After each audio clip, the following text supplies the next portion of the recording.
जय जय श्री राम। मंच पर उपस्थित पश्चिम बंगाल भारतीय जनता पार्टी के सम्माननीय अध्यक्ष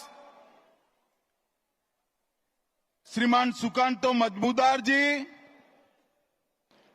मेरे मित्र और बंगाल विधानसभा में जिनके खड़े होते ही दीदी को डर लगता है, ऐसे हमारे विपक्ष के नेता शुभेंदु अधिकारी जी, हमारे राष्ट्रीय महासचिव श्री सुनील बंसल जी, हमारे प्रभारी मंगल पांडे जी, सह प्रभारी अमित मालविया जी, बैठे हुए सारे मंत्रीगण, विधायकगण, सांसदगण और बंगाल के कोने कोने से आए हुए मेरे प्यारे कार्यकर्ता भाइयों बहनों, आप सभी को मेरा नमस्कार प्रणाम। सबसे पहले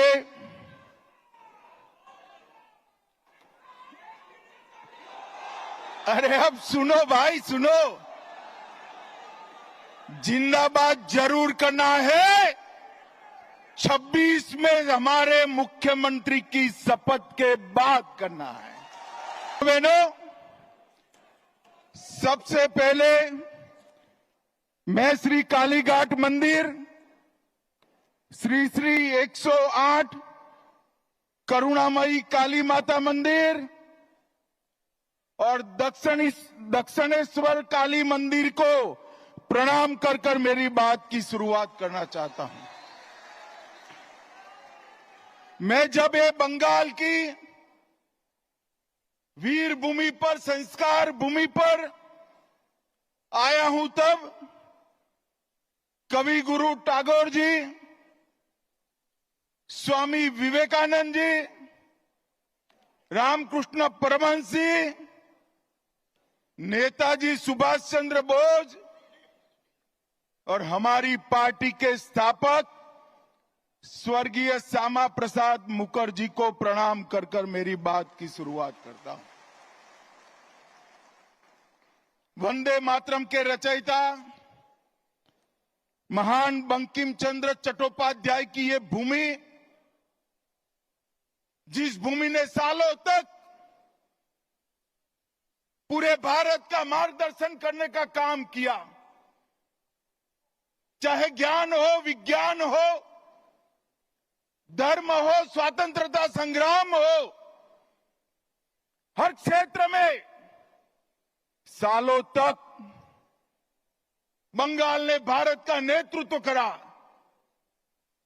और वही बंगाल में कई सालों तक कम्युनिस्टों का शासन रहा और उसके बाद मां माटी मानुष का नारा देकर ममता दीदी आई और उन्होंने ये महान बंग भूमि को आज घुसपैठ, भ्रष्टाचार, स्त्रियों पर अत्याचार, अपराध, बम धमाके और हिंदुओं के साथ दुराचार का केंद्र बनाकर रख दिया है। दुराचार का केंद्र बना। भाइयों बहनों, यही बंगाल में चुनावी हिंसा सेशन के बाद, जब टीआर सेशन सीईसी बने, उसके बाद पूरे देश में चुनावी हिंसा बंद हो गई। मगर ये बंगाल है जिसमें चुनाव के वक्त और दीदी को विजय मिलने के बाद सैकड़ों भारतीय जनता पार्टी के कार्यकर्ताओं को मौत के घाट उतार दिया जाता है। दीदी, कब तक बचाओगी उनको? मेरी बात सुन लो। आपका समय अब समाप्त हो गया है। 26 में भारतीय जनता पार्टी की सरकार बनने वाली, और मैं सारे हजारों की संख्या में बैठे हुए मेरे मंडल के पदाधिकारियों को ये वादा करना चाहता हूं कि यहां तृणमूल की सरकार जाते ही हमारे कार्यकर्ताओं के हत्या के अपराधियों को जमीन में गाड़ा है तो भी बाहर निकालकर सजा करने का काम करें। लोकतंत्र के अंदर हिंसा कभी शोभा नहीं देती है। दीदी, हिम्मत हो तो हिंसा के बगैर, रैगिंग के बगैर चुनाव कराकर देखो। आपकी खुद की जमानत ये बंगाल की जनता जब्त कर लेगी। और भाइयों बहनों, वोट बैंक की तुष्टीकरण ने वोट बैंक के लिए पतन की सीमा ये ममता बनर्जी ने पार कर दी। अभी कुछ दिन पहले पहलगांव में पाक प्रेरित आतंकवादियों ने हमारे निर्दोष नागरिकों को, यात्रिकों को धर्म पूछ कर परिवार के सामने मार दिया। मुझे बताओ बंगाल वालों, वो पाक प्रेरित आतंकवादियों को सजा देनी चाहिए या नहीं देनी चाहिए? अरे जोर से बोलो, देनी चाहिए या नहीं देनी चाहिए? मोदी जी ने ऑपरेशन सिंदूर किया, ठीक किया या नहीं किया? भाइयों बहनों, हमने सर्जिकल स्ट्राइक करी, एयर स्ट्राइक करी, और अब ऑपरेशन सिंदूर कर 100 किलोमीटर अंदर जाकर उनके हेडक्वार्टर को ध्वस्त कर दिया। सैकड़ों आतंकवादी मौत के घाट उतार दिए गए, और दीदी के पेट में दर्द होता है। दीदी, इतना दर्द बंगाल का यात्री जब वहां मारे गए तब किया होता तो ठीक था।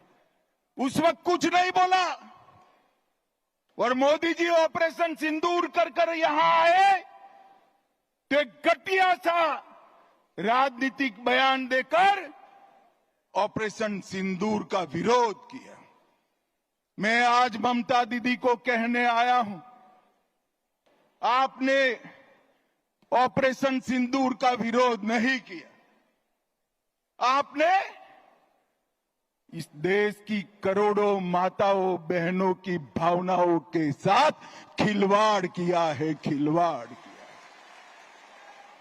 और मैं बंगाल की मातृशक्ति को भी अपील करने आया हूं, आने वाले चुनाव में ऑपरेशन सिंदूर पर सवाल उठाने वाली ममता जी को सिंदूर की कीमत बंगाल की माताएं बहनें जरा समझा दे, सिंदूर का अपमान करने का क्या मतलब होता है।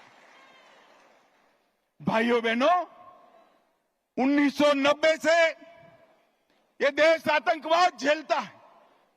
40,000 से ज्यादा लोग आतंकवाद की भेंट चढ़ गए।